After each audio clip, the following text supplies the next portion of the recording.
In 1971, at the height of the Cold War, renowned U.S. and Soviet scientists gathered at Armenia's Bayraktar Astrophysical Observatory, BAO, to ponder what contact with alien life would mean for humankind and how communication would be possible. Communication with Extraterrestrial Intelligence, CETI, as the symposium was called, was the first international scientific conference of its kind. 46 years later, at the exact same spot, 6 artists, a poet, sculptor, photographer, architect, installation artist and sound artist, came together for a residency and site-specific exhibition to pay homage to this historic gathering and to explore the theme of communication with extraterrestrial life forms through art. This new pop-up exhibition, called SETI Lab, Hapatbao, lasted for 10 days last September and featured music, interactive installations,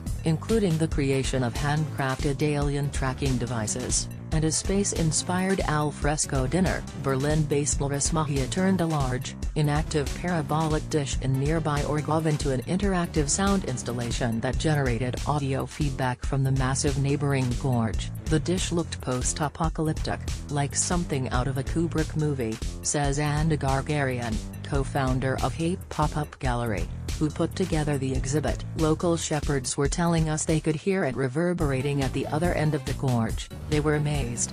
SETI Lab was a huge success, attracting approximately 700 visitors to the slopes of Mount Ararat, but the event was just one in a series of exciting new temporary exhibitions organized by Hape Pop-Up Gallery around Armenia. Gargarian and her cousin Charlotte Poulon founded the NGO as an experimental project in 2014 to draw attention to Armenia's contemporary art scene. The Hay in Hape is the local word for Armenians, and P stands for pop-up.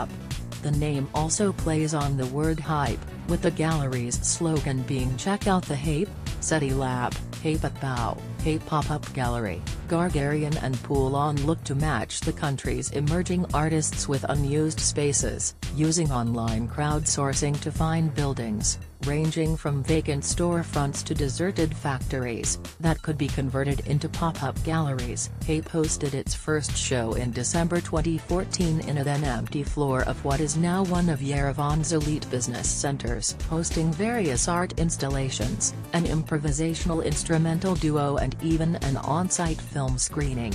They completely transformed the space into a short-lived modern gallery. From there, Hape's pop-ups flourished, a solo art show in the back room of an electronic cigarette shop, complete with e-cigarette flavor tastings that coincided with the exhibit, the takeover of an abandoned home and a mobile exhibition aboard a series of Soviet-made multi-stop trains running between Yerevan and Gyumri, Armenia's second-largest city. The trains' ticket controllers were almost becoming our ambassadors, Gargarian said. They'd explain to curious passengers what was happening, why 2 women were dancing together in one car while there was opera in another. It spurred a totally different type of conversation between the controllers and the passengers, many who ride the same route day in and day out. In Motion, a series of pop-up art displays on the train between Yerevan and Gyumri. Hape Pop-Up Gallery, the key to keeping audiences engaged in the shows, Gargarian says, is to include variety, and to keep them short. Pop-ups typically run between 4 and 10 days, the latter being the perfect span, says Gargarian, because it's enough time to get the word out, but not too long that people think they have a ton of time, and then miss it.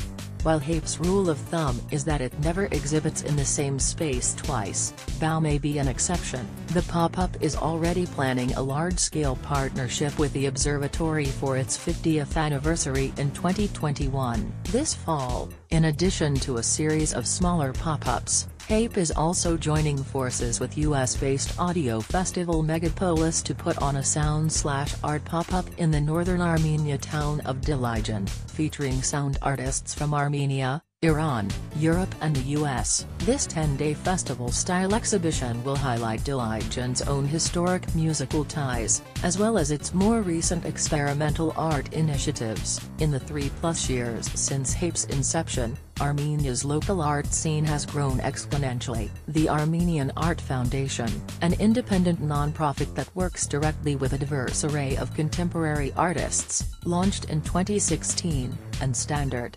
Triennial of Contemporary Arts, an Armenian-based triennial international contemporary art exhibition, held its first event in July 2017. In 2016, the Nurka Design Pavilion, a pop-up dedicated to Armenia's emerging design scene, became the first Yerevan pop-up outside of HAPE, with Up Design Pavilion succeeding it the following year. Gargarian says she's happy to see the progress, since one of HAPE's goals was to inspire other similar spaces. Armenia is an exciting place to be right now, in terms of both art and in general, says Gargarian, and being on the margins of Armenia's newly emerging art scene, as we are, without a fixed space, is actually quite powerful. We are not tied down to a specific location and its architectural, financial, audience and other restrictions, allowing us a more flexible format. We can be the connector between people, places and ideas.